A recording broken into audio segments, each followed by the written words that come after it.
ba yung mga katotohanan sa likod ng isang lalaking tunay na nagmamahal? Maniniwala ba kayo kung sasabihin ko na mas unang nai-inlove ang lalaki kaysa sa babae? Yes, in some cases, hindi.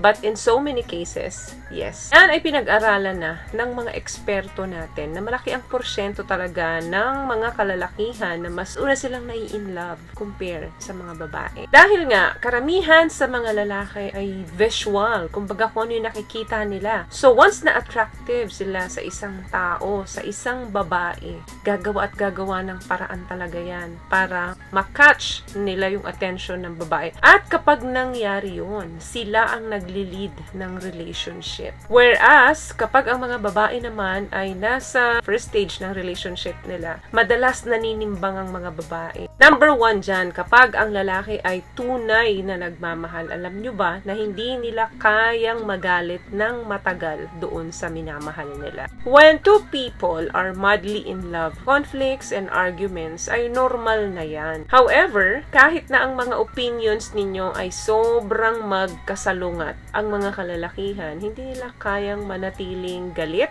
o nagtatampo doon sa taong minamahal nila. Pag nasolusyonan na ang problema, bumabalik agad yung love and affection nila. Ang mga babae, medyo nagpapabebe pa yan, nagpapasuyo pa talaga yan. Number 2, hindi magagaling mag-express ng feelings yan. Hindi magagaling magsalita yan. Kasi, mas na-express nila yung love nila sa actions rather than words. Nahihirapan silang i-describe yung feelings nila towards dun sa babaeng mahal nila. Ang nangyayari ngayon, sumisingaw yan sa actions nila sa'yo. Kapag ang lalaki masyadong mabuladas, masyadong mabulaklak ang mga salita sa inyo, magduda na kayo kasi baka hindi totoo yan. Pangatlo, yung soft side niya lumalabas. Nai-express niya yun. Bakit? Kasi masyado silang nagiging caring, empathetic, and compassionate dun sa taong mahal nila. Pang-apat, kapag ang lalaki ay tunay na nagmamahal yan, walang pakialam yan sa sasabihin ng iba. Pag hindi ina-approve nung mga taong nakapaligid sa kanya, yung taong minamahal niya, wala siyang pakialam dun. Ipaglalaban ka niyan. Kahit sino pa yung humarang sa kanya, mapapamilya man niya, or kahit sinong mga matalik na kaibigan niya, hindi niya yan papakinggan. Kasi kapag in love ang lalaki, lalo na dun sa first stage ng relationship, parang mga nasa cloud 9 yan. Taas yung dopamine production niya doon sa brain niya. Another thing, madali niyang na-overcome yung addiction niya. For example, naninigarilyo siya or malakas siya uminom ng alak. Gusto niya nang itigil to, pero hindi niya magawa. Pero once na in love yan,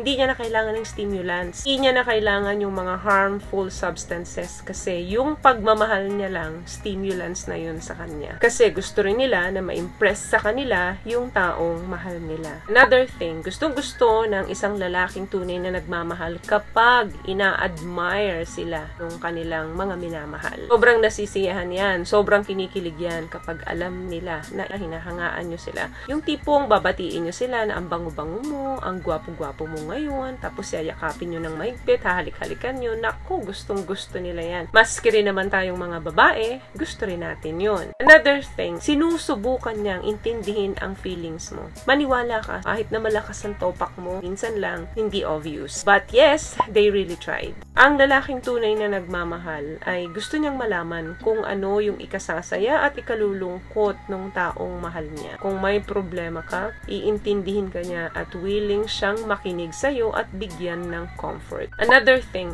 there is more to love than just sex. Considering sex is an important part of relationship para mas maging matibay ito. But it's not everything. Spending time with you and doing activities na alam niyang ini-enjoy mo ay equally important. Another thing, physical touch is very important sa isang lalaking tunay na nagmamahal. Yung mga simpleng bagay na hinahawakan mo yung kamay niya, iyayakap mo siya, hinahalikan mo siya, nang wala namang okasyon, wala namang good morning, wala namang good night. Ito yung isa sa aspeto ng relasyon na mahalaga sa isang lalaki kapag sila ay tunay na nagmamahal.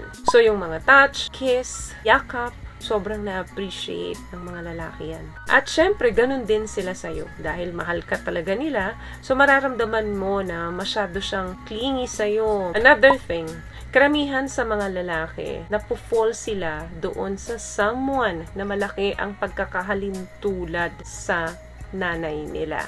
Medyo strange tong katotohanan na to, pero totoo po ito. So, inaral na to ng maraming beses ng mga eksperto natin, pero iisa lang yung theory na ini-offer nung pag-aaral nila. Except, yung pagiging nagger nung kanilang mga nanay, hindi kasama yun sa equation. Alam nyo guys, ang mga kalalakihan, hindi sila born na mag-express ng kanilang feelings. While ang mga babae naman ay ipinanganak or binigyan ng gift na mabilis silang makaramdam. So, dapat nararamdaman talaga ng mga kababaihan yan kung ano yung pakiramdam ng kanilang mga mahal. Kung ito ba ay masaya, kung ito ba ay malungkot, kung kailan sila kailangan nito. Kaya ugaliin natin na maging open tayo sa communication dun sa mga partner natin. Hindi yung hide and seek. Huhulaan mo yung feelings ko, huhulaan ko rin yung feelings mo. Wala pong magiging matagumpay sa relasyon kapag ganun yung tinatakbo nung samahan ninyo. So yun lamang guys ang video natin for today. I hope nakapagbigay ako sa inyo ng tips, at kung nagustuhan niyo po ang video natin, please give it a thumbs up, comment down below, and also share this video po sa mga kaibigan na sa tingin niyo matutulungan ng video natin. Once again, palagi po kayong mag-iingat at palagi po kayong manalangin. Thank you guys for watching, and see you on my next one. Always love yourself and be a blessing. Bye!